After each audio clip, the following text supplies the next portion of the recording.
I've already mentioned one possible weakness in Mill, and that is the fact that he probably doesn't pay enough attention to individual differences. What may be a higher pleasure for one person may not be pleasurable for another person at all. I'll give you a few examples from my own life, and then an example from an acquaintance of mine. All three of these illustrate the fact of individual differences pretty vividly. First example is fairly trivial. Most people get stressed out by car accidents. I'm not saying that I like to be in car accidents, although I have been in a couple of accidents where the cars were totaled, and they were less stressful than I expected them to be. But what I specifically want to talk about is my relationship with YouTube videos of serious car accidents. Now, I don't like seeing people die or anything like that. I'm not a monster. But there is this strange fact about me that if I'm stressed out, watching these car crash videos is mysteriously relaxing to me. Other people like warm milk or bedtime stories. I like car crash videos. I get really peaceful with watching them. I bliss out the way I imagine some people do on marijuana. My second example is also trivial, but still interesting. Most people have a fear of heights. They get close to the edge of the Grand Canyon, they feel vertigo, and they back away. Now, I do feel vertigo in these situations, but it's a good feeling to me. I get intense pleasure from it. So I have a love of heights, where other people have a fear of heights. So it didn't take courage for me to jump out of a plane a few years ago. It was a dream come true, getting to fly without a big piece of metal around me and without all that noise of jet engines. It was one of the most fun and even peaceful things I've done in my entire life. But most people are not going to say, yeah, cool, let's throw ourselves out of a plane at 13,000 feet. And one more example of mine.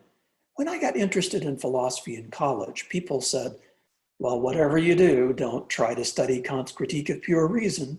It's the most difficult book to read on the planet. So I said, well, that's my book. I looked into it around my sophomore year. I was 18. And sure enough, I thought, I have no idea what this guy is talking about. I could spend the rest of my life studying this book, and I still wouldn't completely understand what Kant is up to here. Sorry, got ahead of myself. And that's what I was looking for. I was looking for the biggest challenge I could find. I had to learn German so I could read the book in the original.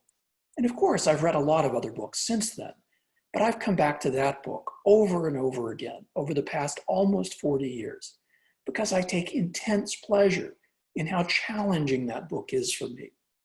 It has made me think more deeply and with greater precision than any other book I've had in my hands. Studying that book is my version of mountain climbing. And yes, it is more fun to me than skydiving, or else I would have joined some branch of the military instead of getting a PhD in philosophy. But I know most people read that book or pick up that book and say, leave me the heck alone with this stuff. It's not pleasurable at all for most people. My sister and I once had a funny conversation where she asked me what philosophy is.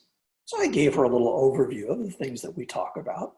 She rolled her eyes and said, you could spend the rest of your life on stuff like that. And I laughed and said, yeah, I could spend the rest of my life on stuff like that. People like different things. One more example. Many years ago, I hosted a radio show on KXLU where I interviewed interesting people who were committed to some project or other to help other people. And one of the people I interviewed was this AIDS researcher who was working on possible genetic therapies for AIDS. And of course, most of us would assume he was motivated by wanting to help people who are suffering from the disease. And I think that's what I assumed when I invited him into the studio for an interview. But that wasn't his motivation at all. What he talked about was how beautiful an organism HIV is.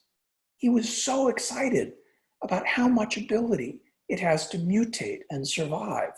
In other words, he was a pure biologist, someone who was interested in nature for its own sake and how it works, and he wanted to find that out in the greatest possible detail.